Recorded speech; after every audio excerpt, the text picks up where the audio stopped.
Olá pessoal, aqui é a Gabi Oliveira.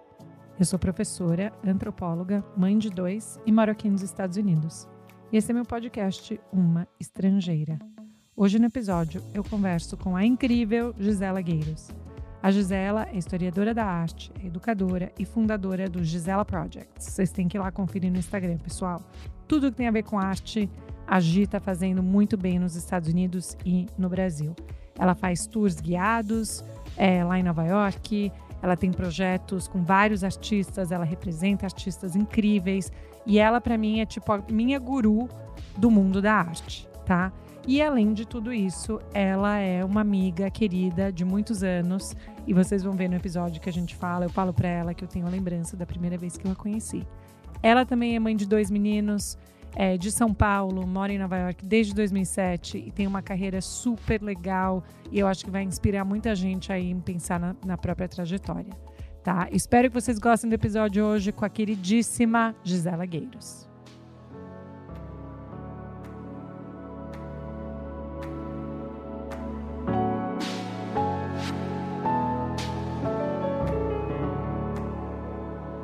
Bom, muito bem-vinda, Gi. Eu tenho que te chamar de Gi. É Gisela Gueiros, gente, mas eu chamo de Gi, tá bom? Mas muito, muito bem-vinda. Eu tô muito feliz de falar com a pessoa que eu considero uma das maiores estrangeiras brasileiras, morando em Nova York, nova-iorquina, arte, tudo, super mãe. Mas tô super feliz de ter você aqui, Gi. Que honra! Eu nem acredito que eu tô sendo entrevistada por você. Seu podcast de tanto sucesso. A gente já se conhece há mais de uma década, né? Peguei sua fase aqui quando você, como diz o Guga, chegou com uma mão na frente e outra atrás, uma Hellis estudante, hoje em dia uma professora em Harvard, um exemplo de estrangeira também no mundo. Não, adorei. Ô, Gi, você sabe quando foi a primeira vez que eu te conheci ou não? Foi no Halloween, na minha casa? Na verdade, foi antes. A gente estava num restaurante que você teve que ir para casa do Guga, porque acho que teve alguma coisa no seu apartamento. Nossa, essa história! Eu cheguei, vocês estavam no Baltazar. Isso, que é um restaurante clássico aqui de Nova York, um bistrô francês, que inclusive muitos brasileiros que visitam a cidade adoram. E eu morava sozinha, uma estudante, estava no mestrado, História da Arte, 2007, e eu morava num apartamento térreo, tinha um jardinzinho, e eu tava toda feliz, tranquila, de pijama, indo dormir, quando passou um ratinho na minha sala. Aí eu liguei pro Guga e falei, Guga, socorro, aonde? Guga é o Guga Chakra, né, que também outro estrangeiro do mundo. E o Guga falou, vem pra cá, tô jantando no Baltazar. Daí eu cheguei em pânico e dormi no sofá do Guga essa noite. E eu acho que eu tava em Nova York fazia, sei lá, uma semana. E eu lembro de eu falar, meu Deus, isso vai acontecer comigo, vai ter rato no meu apartamento. É um belo jeito de ser, né, assim, é uma realidade, um tapa na cara, assim, olha, isso é Nova York. Mas eu lembro, eu só tô falando essa história porque eu lembro que foi a primeira vez que eu te conheci, você sentou na mesa, eu falei, nossa, como essa pessoa é cool! Como ela sabe de tudo, como isso, como aquilo, e eu adorei. Mas antes, eu só queria entrar nessa, porque de verdade, eu tenho a sua visão, sentada na mesa, falando sobre o rato do seu apartamento. Mas enfim, mas fala pra todo mundo antes, né, assim, faz quanto tempo que você mora em Nova York e por que você foi pra Nova York? Boa pergunta. Eu moro em Nova York há 15 anos, o que é engraçado, porque tem vezes que parece uma vida inteira e tem outras vezes que eu me sinto completamente brasileira e parece que quando eu chego em São Paulo, parece que eu nunca saí de casa. Eu vim para fazer um mestrado em História da Arte. Na verdade, a minha trajetória é curiosa porque ela é muito pouco... Eu lembro que eu namorei um médico e eu achava incrível que ele, sei lá, desde criança sabia que ele queria ser um médico e ele virou um médico e ele é médico. E para mim nunca foi assim. Eu estudei dança a vida inteira, fui estudar dança na Holanda, daí eu fiz faculdade de comunicação na SPM com a sua irmã, Caroline.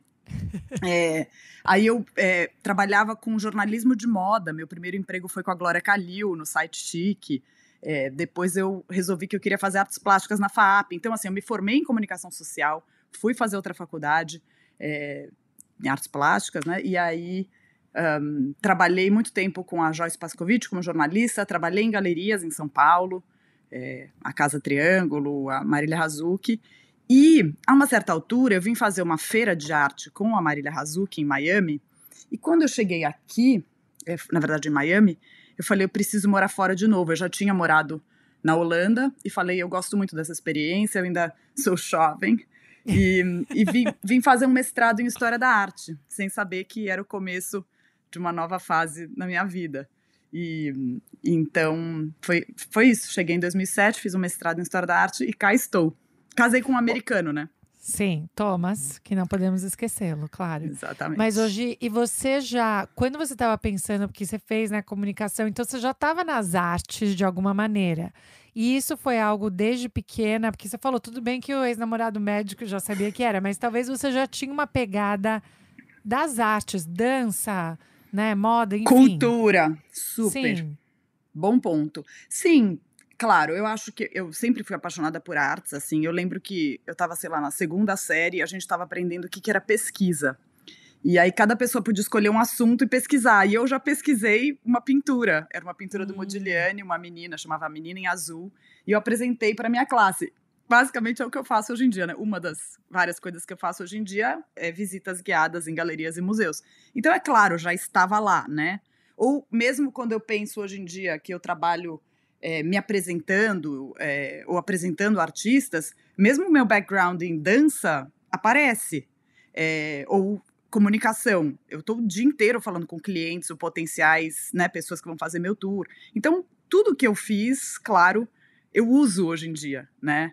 Então, sim, você tem razão. Não é uma trajetória linear e tão clara. Talvez quando me perguntam o que eu faço, nunca é uma resposta simples, tipo, eu sou isso. Mas você tem razão. O meu assunto sempre foi claro. O assunto que me interessa sempre foi claro. Gente, segunda série, né? Isso é cedo. Tem numa criança agora, um de segunda série, que a obsessão dele é esporte. Eu imagino que você falar, não, vai ser uma pintura e eu vou querer entender isso. E seus pais, na época, falaram, nossa, que fantástico, vai nessa? Ou eles eram mais da turma, tipo, como que vai ser a trajetória dessa filha? Ela vai conseguir, né, se dar bem, se sustentar, todos aqueles pânicos dos pais. Então, olha que legal, eu fiz essa pesquisa porque a gente recebia, eu acho que era todo mês ou toda semana, um livro que vinha, acho que com a Folha de São Paulo, e você recebia, você lembra disso? Que se você era assinante de um jornal, você recebia uma espécie, era meio uma enciclopédia, assim, você ia fazendo, cada livro Sim. era um artista. E eu achava aquilo incrível. E eu estudei no Miguel de Cervantes, que é um colégio que influencia, assim, que é muito das artes. A gente tinha aula de História da Arte desde muito pequeno. Acho que a coisa a Espanha, né, tem uma tradição dos grandes pintores, né, Picasso, Miró, Velázquez, Goya. Então, eu acho que isso também foi forte. E meus pais, acho que sempre me incentivaram. Isso é uma sorte, assim, eles nunca acharam esquisito que eu, né, não estava indo talvez por uma trajetória mais tradicional. Meu pai tentou, ele falou, filha, você não quer ser advogada? Você é tão boa nos argumentos e tal, mas eu sou bem feliz de não ter seguido um caminho assim que não seria o meu instinto, sabe? Sim. E aí, quando você foi para Nova York, você fez o mestrado, você falou, não, eu acho que aqui o mercado ou o trabalho talvez seja mais interessante ou diferente do Brasil. Como que foi, assim, você pensar, talvez eu queira ficar aqui um pouco mais tempo? Isso é muito engraçado de pensar em retrospecto, porque é sempre muito diferente, né? Assim, o que acontece na hora e como você lembra 15 anos depois. Porque quando eu me formei, Gabi, eu me formei em outubro de 2008. Literalmente, acho que eu me formava, sei lá, minha formatura foi uma festa, foi tipo no fim de setembro, porque era uma coisa que você entregava a sua tese depois do verão. E no dia que a gente recebeu nosso diploma, os Lehman Brothers quebraram. Basicamente é o começo de uma recessão econômica americana. E o mundo das artes sempre é afetado, né, por uma crise econômica, porque você vai priorizar, sei lá, outros gastos que talvez não sejam considerados... Eu não acho que arte é supérfluo, mas assim, não é uma coisa que a pessoa fala assim, primeiro eu preciso comer, né? Depois eu preciso pagar a escola das crianças, depois eu vou comprar arte. Então, nessa hora, eu, por exemplo, já estava com um estágio encaminhado, um emprego assim para começar, e eles falaram, não estamos, eu vou poupar a empresa, mas a gente não está contratando ninguém, muito pelo contrário, a gente acabou de mandar embora todo o nosso time de arte latina. E foi nessa hora que eu comecei a fazer visita guiada. Então, engraçado, porque é aquela coisa de que crise também é oportunidade, né? Hoje em dia eu acho o máximo que eu não tenho um emprego das 9 às 5, com um patrão respondendo a alguém específico, mas no começo não era essa a minha vontade. Foi algo que a situação me levou para esse caminho. E que não é tão simples. Não, e assim, e a pressão também, porque é você, né? Tipo, se você não fizer a visita guiada, ou se você não entender bem do que você está fazendo, não é que tem um time de pessoas que vai resolver. Então, quando você começou a pensar, ok, visita guiada, eu preciso de um grupo, eu preciso de pessoas que se interessem, como que foi seu processo para falar, eu vou começar a me dedicar a ver se mais pessoas querem, né, fazer essas visitas? Isso foi curioso. Eu tenho uma grande amiga, a Ana Strumpf, ela merece todo o crédito disso, porque quando ela veio morar aqui, ela morou aqui, acho que foi. Agora eu não lembro, mas a gente tinha feito umas visitas guiadas juntas. Era um outro tema, era mais ligado a conhecer um bairro e tal. Mas ela uma vez chegou para mim, ela veio visitar Nova York, ela fez um passeio comigo pelas galerias de amiga. E ela falou: Gi, você tem um business na mão. Você faz isso com muita tranquilidade, com muita naturalidade. E então ela foi muito a pessoa que me fez ver que isso poderia ser um business e não só... Porque você sabe, quando você mora fora e você recebe alguém, um amigo, família, você vira um guia, né? Uhum. Você fala, olha, esse é o nosso famoso cheeseburger, né? Olha, Estátua da Liberdade não vá aos domingos, sei lá. Então, isso foi muito legal, assim, de ter uma amiga que me ajudou. E aí, assim, no começo eu cobrava uma mixaria, vinham 2 pessoas, eu fazia um tour por mês. Eu lembro até que, às vezes, vinha, assim, a mãe de uma amiga minha, eu tinha vergonha de cobrar, então... Ela vinha, daí eu falava, ai não, você não paga, e aí ela me convidava para almoçar depois. Então, assim, no começo era muito longe de parecer um business, e hoje em dia é meu principal ganha-pão, então, assim, não desista. Não, e que incrível, eu tava falando isso com o Alex outro dia, né, porque ele tava falando que ele acha que às vezes eu falo muito sim para coisas que não me dão retorno financeiro. E ele tava falando assim, que isso leva o meu valor para baixo.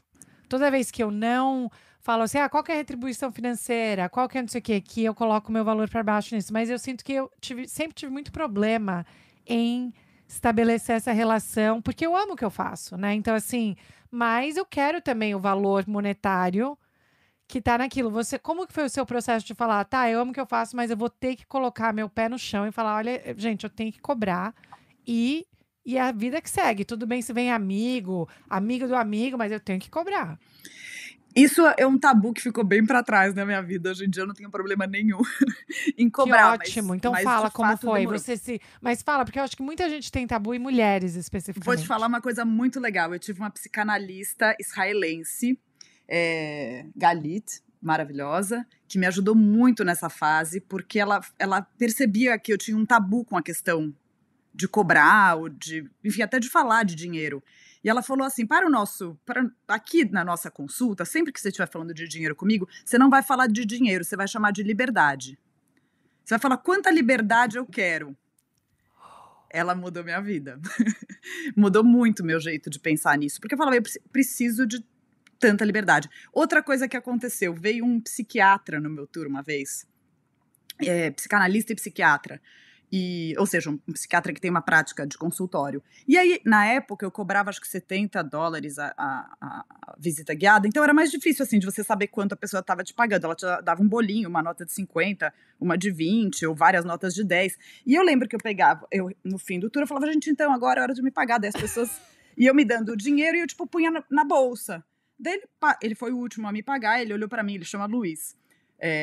E ele olhou para mim e ele falou, Gisela, é o seguinte, você não conferiu o dinheiro que as pessoas te deram? Eu falei, não, eu confio nos meus clientes. Ele falou, então, você vai começar a conferir o dinheiro na frente da pessoa e esse é o seu trabalho.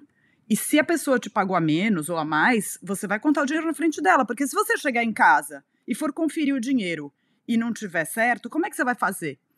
Então foi engraçado porque, assim, claro, eu tô contando 2 casos específicos de 2 pessoas que eu não vou esquecer. Agradeço a presença delas na minha vida. Mas foi muito legal porque eu realmente tirei esse tabu da minha vida, assim. Hoje em dia eu não tenho mais esse problema de cobrar as pessoas. Acho que tem uma coisa Alguém me contou um dia que foi trabalhar com um arquiteto famoso, e ele falou, olha, todo mundo que vem até mim, assim, estudou no Mackenzie ou na FAO, já estagiou com outros arquitetos, isso, tudo bem, isso tá fácil. Quem que sabe cobrar cliente? É essa pessoa que eu quero. Então, enfim. Nossa, adorei. E outra coisa, gente, que vocês têm que saber, ouvintes, vocês têm que saber, o que a Gisela também é muito boa, e eu não sei, provavelmente vários amigos já falaram isso pra você, é que você guarda ensinamentos e você consegue passar isso para outras pessoas, tipo, você não esquece ou a metáfora ou uma frase de efeito importante, nada clichê, sabe? E aí quando a gente chegar no capítulo de maternidade, eu tenho vários que você me falou antes de eu ter bebê, mas eu acho que você guarda esses ensinamentos assim, não sei, na sua caixinha, não sei se é o seu processo de entender o mundo ou se é como você também, não sei, se define, mas você sente isso que você absorve ensinamentos e aí você se apega a alguns ensinamentos que te ajudam? Muito. Primeiro, obrigada, eu considero isso um elogio. Se eu consigo transmitir isso para as pessoas, é incrível. Eu acho que eu funciono assim. Eu aprendo muito sei lá, às vezes é uma frase, né, uma ideia, uma fábula, e tem algumas coisas que eu incorporo muito isso no meu tour, né, quando eu estou fazendo uma visita guiada. Então, eu acho que é um pouco parte do meu trabalho, né? Por exemplo, quando eu vou fazer uma visita guiada, eu estudo sobre um artista e apresento ele, às vezes, para uma pessoa que nunca nem foi ao museu, sei lá. Então, ou enfim, não está acostumada a ir ao museu. Então tem um pouco um exercício mesmo de pegar uma informação que talvez seja um pouco mais complexa ou mais, não necessariamente complexa, mas em inglês é muito legal porque eles chamam quem faz visita guiada em museu de facilitator, né, um facilitador. Então tem uma coisa meio de comer, é como se eu comesse o conteúdo e mastigasse para passar para as outras pessoas, né? Tem uma espécie de filtro, né? Então, enfim. Isso é um conceito super legal, porque às vezes as pessoas confundem isso, que exatamente, eu adorei que você se pegou mesmo falando assim, não é que é só simplificar, né? Porque não quer dizer que a pessoa não entenderia, mas é porque às vezes é um conteúdo que está distante no momento. Exatamente. E aí, se estiver distante, a nossa tendência é meio que ou a gente bloqueia, ou a gente estranha, mas aí você tá facilitando esse entendimento.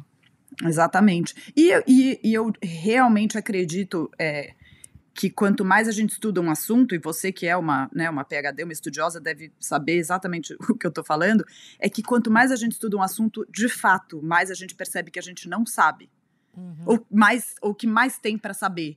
E nesse sentido, é muito legal você poder trazer alguém para esse lugar que não é tanto de assim, agora a Gisela sabe, eu não sei, ela me ensina. Mas assim, a gente está junto nessa elaboração de um tema, né?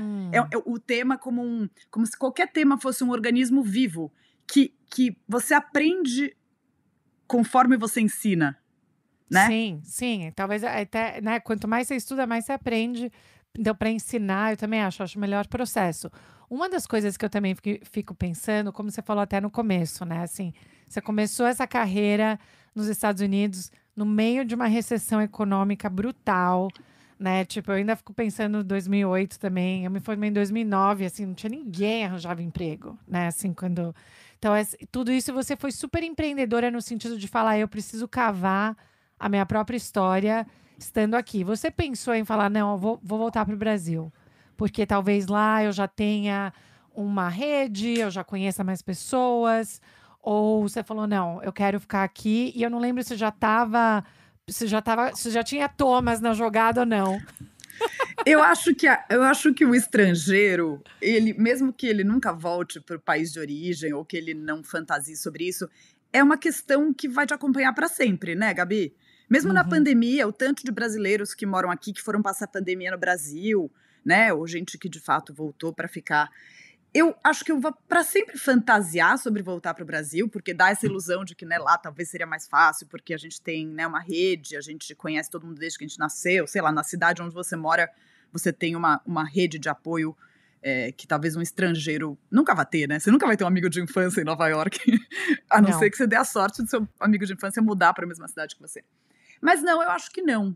Eu, hoje em dia, tento trabalhar, quando eu trabalho, né, com os artistas que eu represento, eu tento muito ir cada vez mais para o Brasil, porque eu sinto essa força, né, de quando eu tô lá, eu conheço muita gente, eu tô em casa, eu entendo a cultura, me sinto estrangeira lá também, você deve saber disso, né, a gente fica meio híbrida, né, a gente é gringa aqui e gringa no Brasil.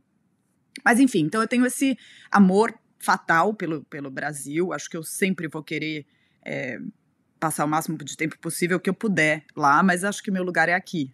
É meio duro falar isso, né, Gabi? Total, total. E é difícil, né? Porque eu acho que muita gente deve perguntar isso, assim, também. E aí, quando você pensa nos artistas que você vai representar ou nos tours que você vai fazer, qual que é o seu processo de falar, é uma arte que te move ou é algo que você também tem que pensar sem também ter um olho comercial?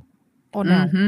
Sim, então, a história de como eu comecei a representar artistas é muito curiosa também, porque tem a ver com essa história de todas as coisas que eu fiz até chegar, né, sei lá, onde eu estou hoje. Mas, por exemplo, quando eu fiz FAP, Artes Plásticas, eu conheci muitos artistas, eu era colega de classe, né, de vários artistas.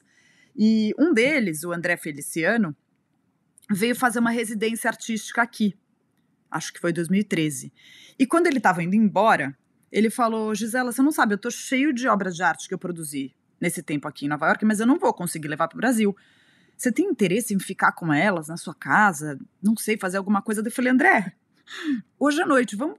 Hoje à noite não, né? Mas assim, semana que vem a gente organiza uma festinha na minha casa, a gente põe essas obras de arte na minha sala de jantar, eu chamo meus amigos que eu acho que podem gostar de conhecer seu trabalho, eu escrevo um texto contando quem é você, e você vai estar lá, você também fala do seu trabalho e tal. E a gente pode, sei lá, pôr esses trabalhos à venda. Se alguém quiser, a pessoa já fica com o trabalho, já te ajuda, né, a não ter esse problema. E esse evento, na época, eu chamava de Artsy Party. E aí foi o máximo, porque todo mundo que vinha conhecia o André, era como se fosse um jantar na minha casa, tinha, sei lá, quitutes e aperitivos, e a gente vendeu tudo. E aí, o que começou a acontecer? Então, de forma muito orgânica, quando vinham outros artistas para cá fazer residências, falavam, fala com a Gisela, o consulado começou a indicar que os artistas falassem comigo. Então, isso eu estou falando de 10 anos atrás, né? Hoje em dia eu tenho uma galeria, que não tem espaço físico, mas isso, então, por exemplo, para responder a sua pergunta, sem tangenciar muito, mas existe muito assim, eu escolhi artistas com quem eu já tinha uma relação, porque para mim é muito importante que eu me dê bem com a pessoa com quem eu vou trabalhar. Obviamente, o trabalho, eu vou trabalhar com artistas que eu considero o trabalho super interessante. Também é importante que o artista seja profissional, né? Então, por exemplo, se é um artista incrível, que eu adoro o trabalho, mas a pessoa não responde mensagem, não te entrega o material quando você precisa, também é mais difícil. Então, eu diria que a parte mais importante para mim foi isso, essa relação de confiança, de já conhecer as pessoas que eu escolhi representar. Então, praticamente todo mundo que eu represento eu já tinha trabalhado antes de oficializar uma representação. Faz sentido? Faz total sentido. E aí, então você tem a representação de artistas, tem sua galeria que é online. Não. Então, essa é uma pegadinha, porque pegadinha. Gisela Projects é uma galeria, eu faço exposições físicas, ou seja, elas existem ao vivo, mas eu não tenho espaço físico. Então, por isso que eu chamo de projects. Ele varia onde vai ser. Exatamente. Então, assim, às vezes eu uso a galeria de um amigo, às vezes uma galeria me convida para fazer uma curadoria. Agora, em setembro, eu vou fazer uma exposição aqui em parceria com uma galeria americana. Então, eu prefiro não ter esse... Eu acho que eu me acostumei tanto com a vida de freelancer, assim, que eu gosto muito de trabalhar quando eu tenho um projeto bom para mostrar. Se eu tivesse uma galeria fixa, para mim, né? Muita gente adora ter galeria... né, num brick and mortar, assim, né, de carne e osso, de tijolo e cimento. E para mim é muito bom poder fazer uma exposição quando eu sinto que eu tenho material, quando eu sinto que eu tô com a oportunidade, o tempo para fazer isso. Então, E também teria, não sei como que é, mas eu imagino que deve ser, existe um custo fixo alto, não, de ter uma galeria física? Exatamente. Então, ainda mais em Nova York, né? Um aluguel de um, sei lá, um lugar sem energia elétrica, né? Num basement custa... Hoje em dia o aluguel, claro, não de espaços comerciais, mas o aluguel médio em Nova York é $5.000, né? Então é muito caro. Hoje em dia, o formato que eu estou usando, eu prefiro fazer feiras, que também é um custo muito alto, feiras de arte.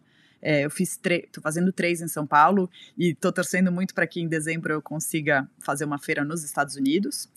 Mas, enfim, então é isso, eu faço as visitas guiadas, tenho essa representação de artistas, né, Gisela Projects. Às vezes eu escrevo, eu tenho um background, né, como jornalista, eu fui correspondente da Vogue Brasil por muito tempo, e faço cerâmica nas horas vagas, que também são maravilhosas, gente, vocês têm que ir pro Instagram e ver. Como é que é? Cerâmicas by Gisela? Não. É Ceramics em inglês, Ceramics. mas é Ceramics by Gisela. Ceramics. E agora, outra parte muito importante, que é que você é mãe de gêmeos. Pois é. E, gente, que são as coisas mais fofas. Não posso mais falar fofas, porque agora eles são, tipo, lindos. Rapazes, né? Rapazes, assim, moços criados, os dois, gêmeos. E eu sinto que na nossa turminha, né, como a gente chama no nosso WhatsApp, você foi ali, tipo, a primeirona a ter os filhos em Nova York como uma estrangeira morando, assim, tudo. Tanto que depois a minha médica também era a mesma que a sua e tal, tudo aquilo. Mas, assim, quando você teve filho em Nova York, você já estava pensando, vai ser diferente do Brasil de qualquer maneira? E em que ponto que você estava do seu empreendedorismo de carreira? Olha, nessa época, eu fui sim a primeirona, pelo menos ali no nosso grupo. No nosso grupo. É uma perrengue ser uma mãe estrangeira de gêmeos, meninos, em Nova York, ao mesmo tempo é maravilhoso, né? A gente não dá para saber, a vida não tem ensaio, então não dá para dizer que eu queria que fosse diferente de jeito nenhum. Eu, na época, eu tinha uma coluna sobre Nova York, que chamava, sei lá, era na revista da Joyce Pascovitch, e eu continuei... Não era o Táxi Amarelo? Eu fiz o Táxi Amarelo também, então eu tinha uma coluna numa revista impressa, com a Joyce Pascovitch, eu trabalhei 14 anos com a Joyce Pascovitch, aprendi muito com ela, e depois o Táxi Amarelo, que era um táxi de dicas de Nova York. Eu tinha dicas de restaurante, de programas turísticos, de programas culturais, eu entrevistava pessoas que moravam aqui, também era geralmente... um blog. Era um blog. Assim, site, blog, sim. Aí, exatamente. Só que aí eu comecei a ver que eu só queria falar de arte. E começaram a aparecer outros sites de dicas de Nova York.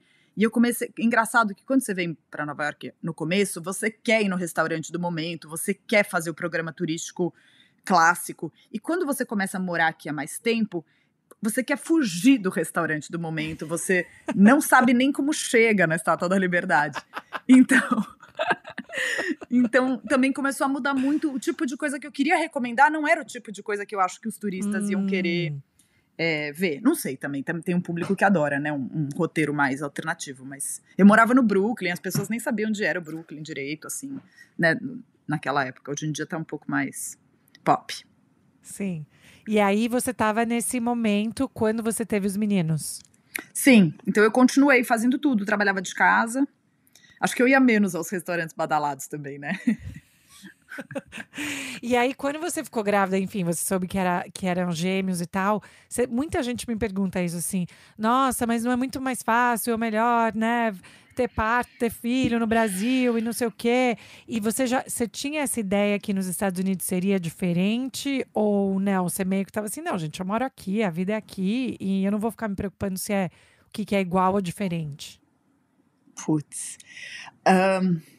Acho que eu não sei se eu cheguei a pensar em ter filho no Brasil, assim, parir no Brasil. É que você mora aqui, né? Meu marido é americano, minha vida é aqui. E eu acho que também não é uma coisa muito...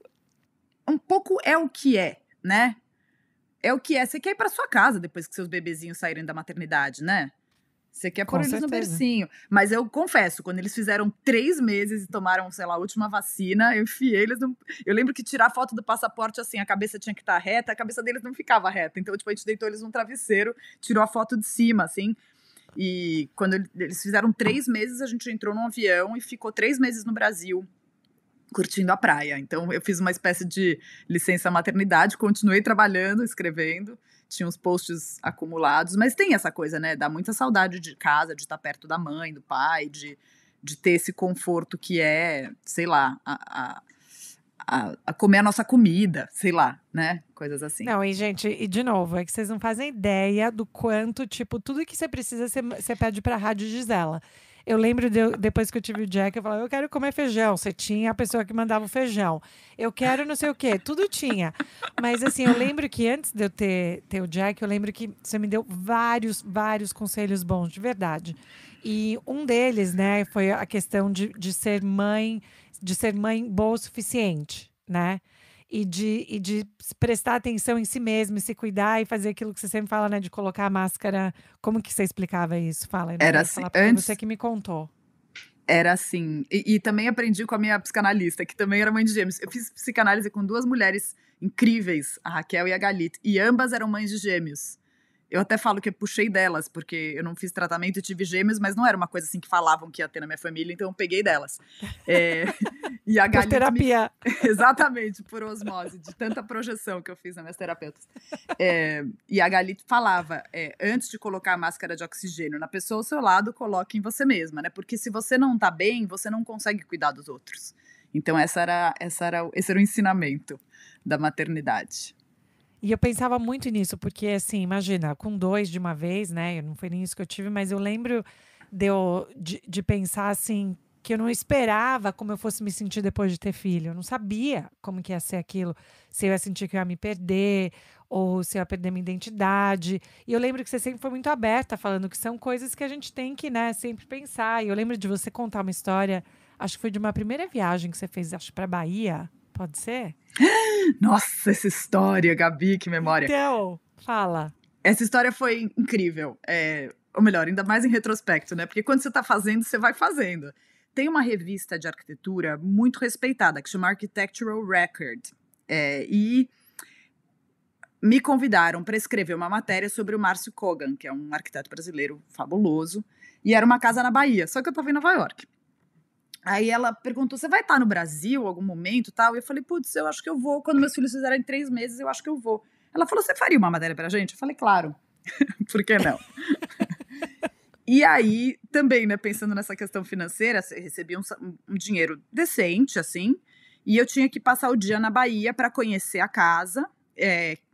O time de PR, né, de relações públicas do arquiteto faria um tour da casa para mim e eu entregava a matéria. Só que eu estava amamentando, e eu não tinha pensado nesse detalhe. Então, o que eu fiz? Eu fui para Bahia. Eu, meu marido, os 2 bebês e uma babá.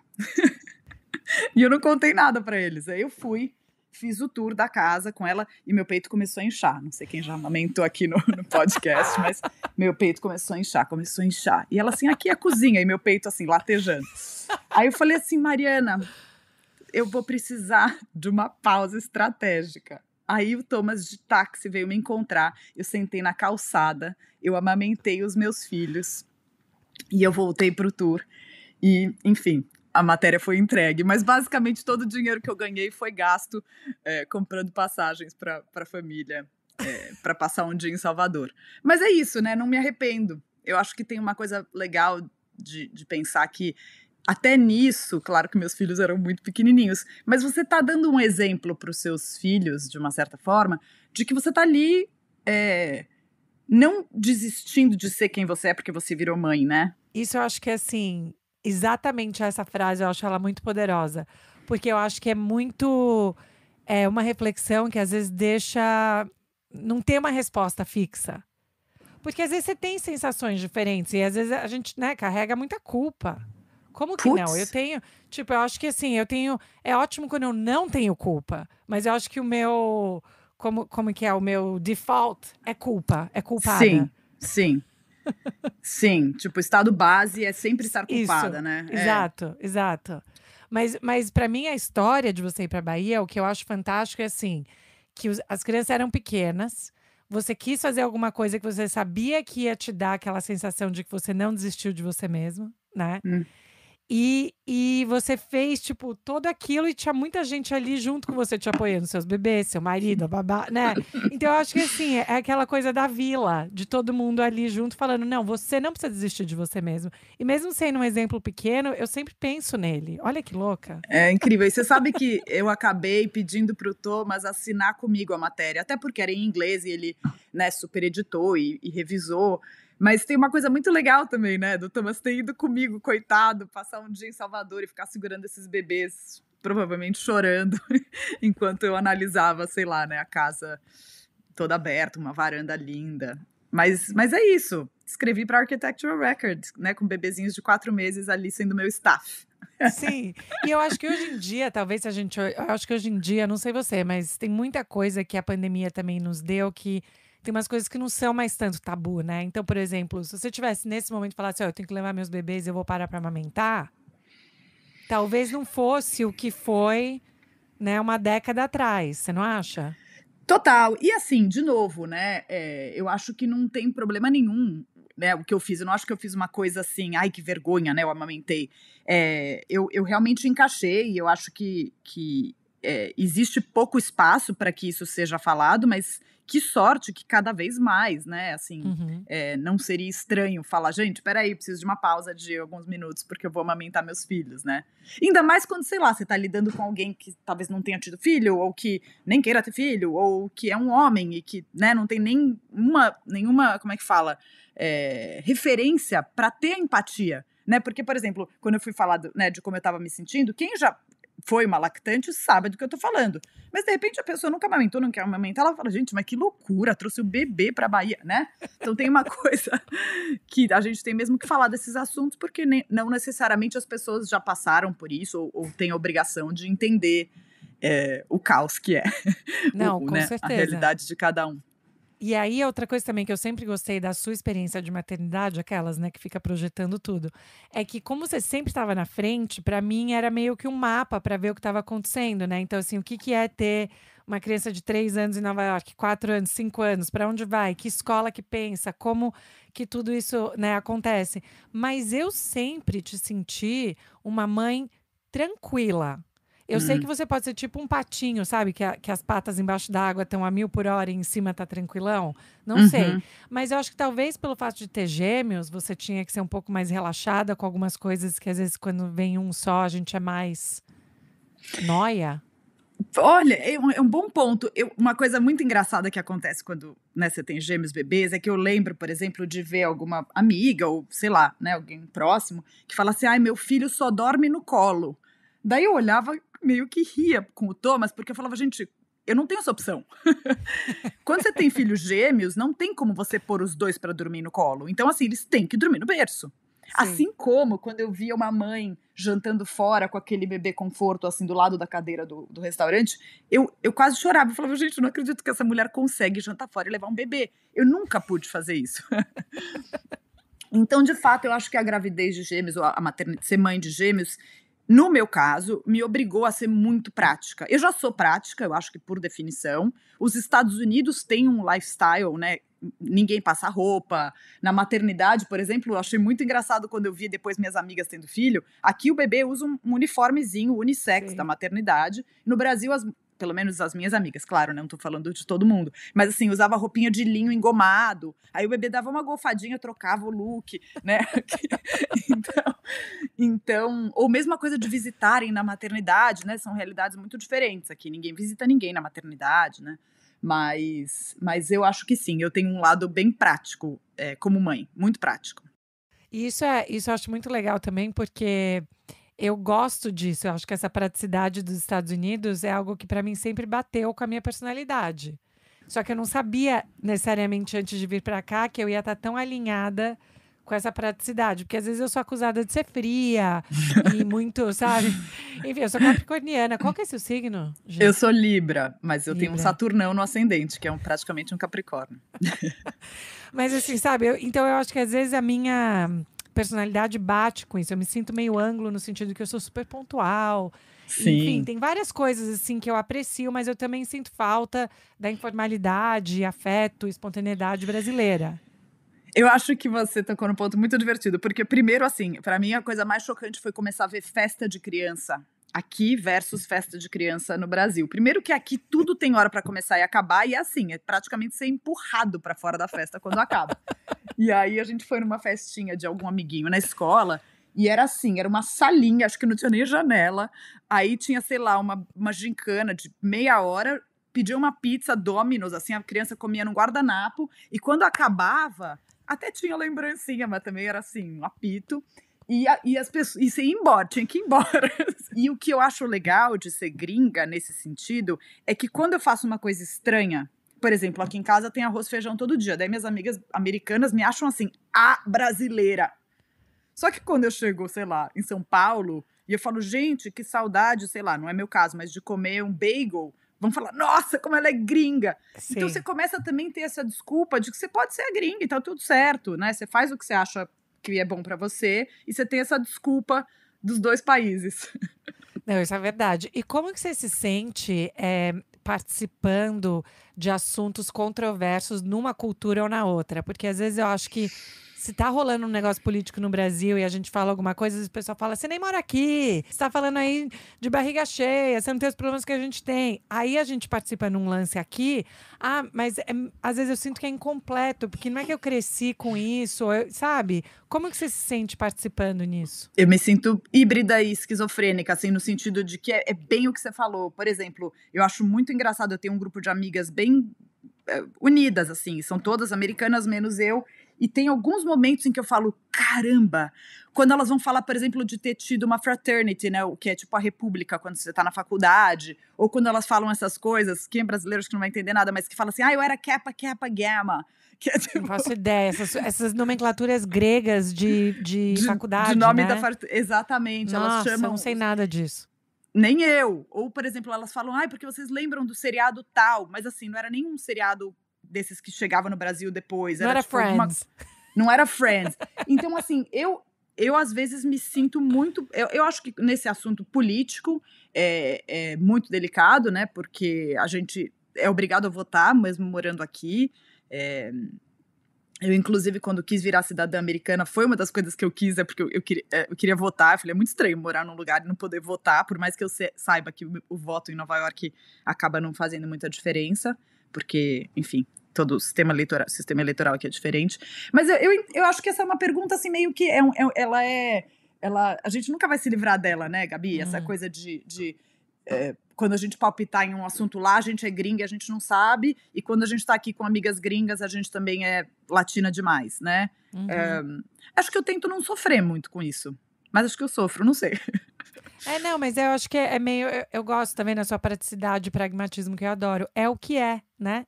E assim, essa é o que temos, né, para isso. Então, mas eu fico pensando muito que às vezes, né, assim, nossa, eu queria um pedaço aí de conhecimento um pouco maior aqui de algumas coisas que eu não estudei história dos Estados Unidos, né? Sim, por sorte, agora eu tô aprendendo com meus filhos, Westward Invasion, né, como que o país foi meio formado, assim.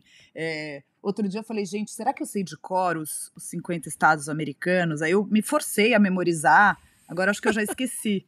Mas eu sempre esqueço, tipo, do Havaí e do Alasca. E, enfim. Coitados!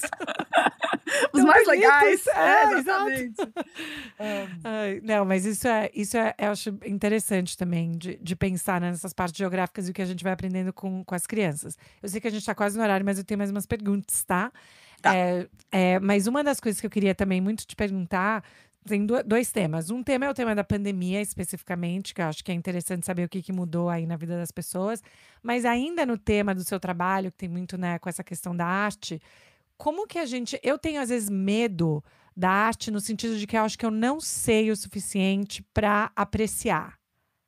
E aí, as pessoas têm, às vezes, um bloqueio com essa parte, esse aspecto democrático da arte. O que você falaria sobre isso? Você quer que eu responda sobre a pandemia primeiro ou esse das artes primeiro? Não, esse das artes.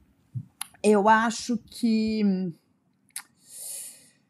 esse é um dos meus trabalhos, né? Assim, quando eu fui guia do Guggenheim ou quando eu faço minhas visitas guiadas, eu acho que a ideia é exatamente tirar esse uma espécie de tabu, né, de que arte é um assunto difícil ou inacessível. Muitos museus nos Estados Unidos, ou mesmo, acho que em São Paulo, tem um dia da semana que o museu é grátis. Então, assim, em teoria, o museu tá lá para todo mundo. E, de fato, não é todo mundo que usa esse espaço, né?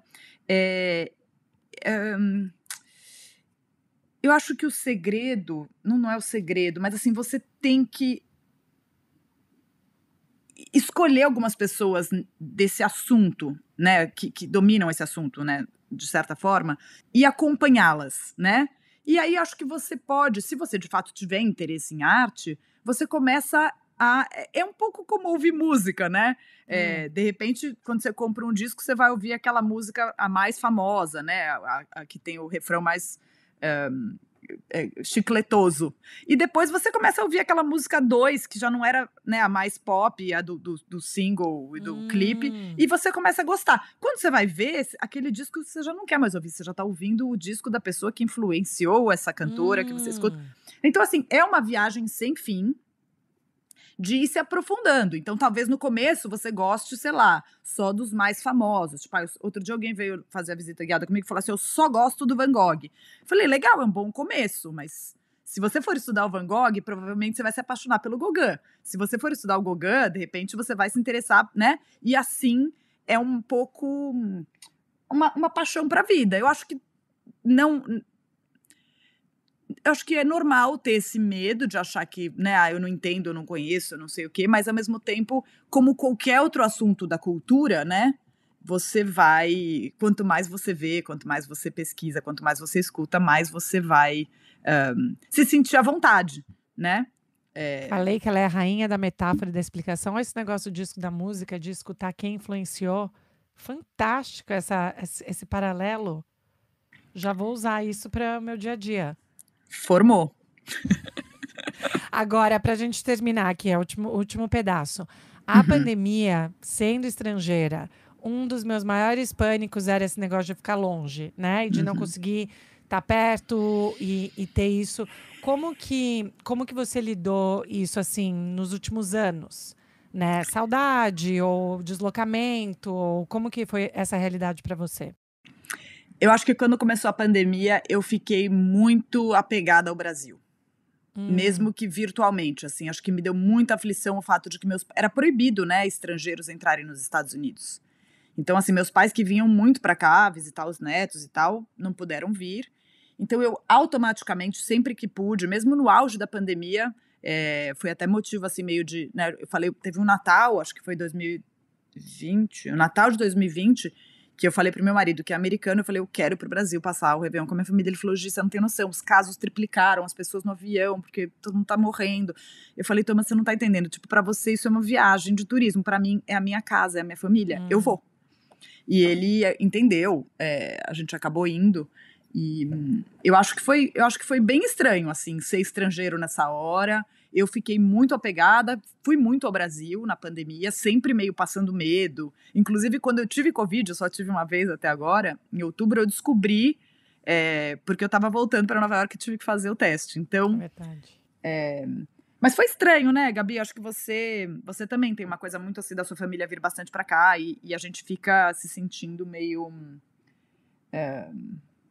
Você fala assim, nossa, por que eu escolhi morar fora, né? Nessa hora, né, que todo mundo que tá junto com a família, né? Então, enfim. Eu acho, a gente acabou tomando essa decisão também em 2020, foi bem controversa, muitos julgamentos alheios, mas a gente foi porque também olhei como uma questão de sobrevivência, com o privilégio de poder ir, sabendo que muita gente não tinha opção financeira ou legal, mas eu falei, é uma questão de eu ir ver minha família, né? Não tem muito É jeito. isso. Exatamente. Não são férias que você vai porque você tá com saudades do mar, né? É tipo, é quase beber um copo d'água, assim. É mais básico do que isso, né? E o que a gente vê muito, assim, na pandemia, essa questão, né, das nossas... Não sei, eu fico pensando muito nos meninos, nos meus, né, como eles estão crescendo e o que significa... O que são perdas para eles, mas o que a pandemia trouxe de perdas na realidade deles, mas também na nossa. Isso é algo que você pensa, assim, em como você cria os meninos, do que vocês falam? Isso ficou mais latente? é incrível, né, pensar que para os nossos filhos, porque se foi difícil para a gente entender o que foi a pandemia, está sendo, né, para uma criança, eu acho que é ainda mais radical, né, eu ouvi histórias de amigos que tiveram filhos durante a pandemia e que a criança pede para usar máscara. Você já ouviu gente falando isso? Sim. Né, então é uma loucura. Eu acho, e eu tenho observado à minha volta, né, pessoas próximas, mesmo meus filhos, a gente está traumatizado, né? A gente está com um estresse pós-traumático da pandemia, né? Muita gente, por exemplo, meu filho começou a usar óculos agora, um dos meus filhos, né, começou a usar óculos, e o médico falou, olha, grandes chances de ser porque aumentou o tempo que ele passa no computador, porque as aulas foram no Zoom por 1 ano. Eu não sei, ao mesmo tempo eles foram para o Brasil várias das vezes que eu fui, então eu acho que é um assunto.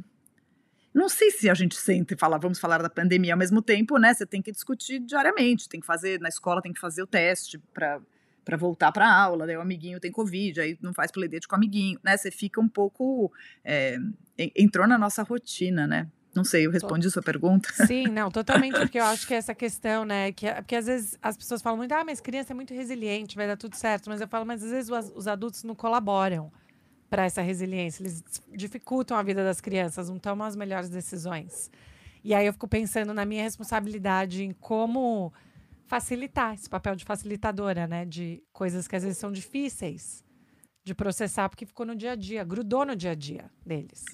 É muito difícil processar, mesmo assim, né, se antes o iPad tinha uma coisa assim meio esporádica, de repente virou uma regra, que as crianças tinham cada uma um laptop, tudo bem, era um laptop velho, né, que sei lá, tinha aqui em casa, eu não usava mais, mas assim, hoje em dia eles têm o laptop deles, né, e agora eles estão indo para o ginásio, né, aqui chama middle school, e cada um tem um telefone, então assim, a coisa do mundo online, eu acho que ela já era assustadora, e a pandemia, de uma certa forma, intensificou isso. Eles têm, por exemplo, a sala de aula deles tem um chat, cada um. Então, assim, eles não sabem o que fazer da lição de casa, eles mandam mensagem nesse chat. Né? Eles viraram muito tech savvy, assim, né? Ficaram muito espertinhos nesses assuntos da tecnologia, que já é natural que uma criança seja, né, aprenda rápido essas coisas, mas eu fico meio chocada, assim, eu tô acho que um pouco chocada com esse assunto, assim, o excesso de tela. E você tem esses rapazes agora, então eu vou ficar assistindo o que você faz pra daí eu que tô vindo atrás repetir, tá bom? Você me fala tudo que tem que fazer. Tá bom, faço o que eu falo, mas não faço o que eu faço. Não, mas sério, e olha só, estaremos em Nova York na primeira semana de setembro, então a gente vai ter que se ver. Você vai estar aqui? Não. Ah, meu Deus. Eu vou estar aqui até o dia 7. Não acredito! Que dia você chega? Dia 7. Eu vou estar aqui, mas eu vou estar trabalhando numa feira de arte que é bem puxado, assim, é meio o dia inteiro. Mas a gente sempre, né, vai ter tempo para um café ou para um jantar. Você tá fora até? Daí eu viajo pro Rio de Janeiro para fazer uma feira de arte lá. E aí volto dia 21 de setembro. Ai, não acredito nisso, gente! Sério, não é justo. Não é justo, mas por sorte existe o Zoom, aquela assim. Ai, mas eu falei, quando que vai dar? Mas olha, eu amei nossa conversa, aprendi um monte de coisa que eu não fazia ideia, que eu não sabia dos pedaços da sua carreira. Eu acho uma inspiração, eu adoro ver o que você está fazendo, o que você constrói, um orgulho dessa estrangeira brasileira desbravando o mundo das artes, que não é fácil, especialmente na posição, né? Na sua posição, tudo, mulher brasileira morando fora. Então é um orgulho tremendo e a gente aprendeu demais aqui com você hoje, foi tudo. É um orgulho quase tão grande de quem sente, né? Eu tenho uma amiga que é professora de Harvard, então assim... para! Bate essa! Adorei, gente, nem se preocupe. Muito obrigada, daqui 2 Gabi. minutos a gente vai estar no WhatsApp juntas, no nosso grupo. Fechou. Então tá, adorei o convite, agradeço a paciência dos ouvintes, que eu sou bem, né, falo bastante, mas espero que alguma coisa sirva, né, de inspiração para quem pensa em vir morar fora um dia. Um beijão, Gabi, obrigada. Tchau.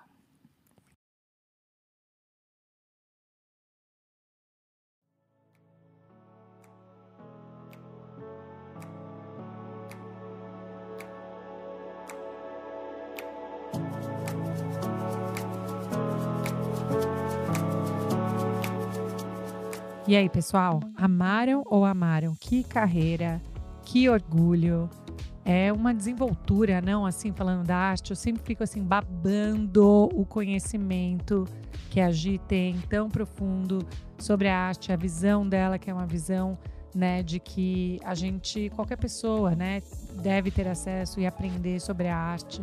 E eu adorei a analogia que ela fez sobre escutar música e ir mais fundo e conhecendo melhor, achei super legal. Aprendi muito, como eu sempre aprendo com ela. Fiquei muito, muito feliz com o nosso papo. Então, eu espero que vocês tenham gostado. Como sempre, vão lá na nossa página, no Instagram, o Estrangeira Podcast, ou mandem um e-mail pra gente no estrangeirapodcast@gmail.com. Tá legal, pessoal? Vejo vocês semana que vem. Um beijo!